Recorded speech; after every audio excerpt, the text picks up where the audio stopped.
नमस्कार. मी मनाली.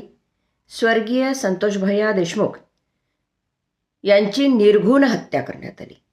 त्यांच्या हत्येचा थरार बघून संपूर्ण महाराष्ट्रातल्या जनतेचा थरकाप उडालेला आहे. म्हणजेच हत्यारांचा या हत्येमागचा उद्देश किंवा या हत्यारांच्या पाठीमागे असणारे जे पाठीराखे आहे यांचा उद्देश हाच आहे की कोणीही यानंतर अन्यायाविरुद्ध आवाज उठवणार नाही. कारण संतोष भैया देशमुख यांनी एका दलित समाजाच्या व्यक्तीवर होणारा अन्याय खोडून काढण्यासाठी किंवा त्या अन्यायाच्या बाजूला उभं राहण्यासाठी हा पवित्रा त्यांनी घेतलेला होता.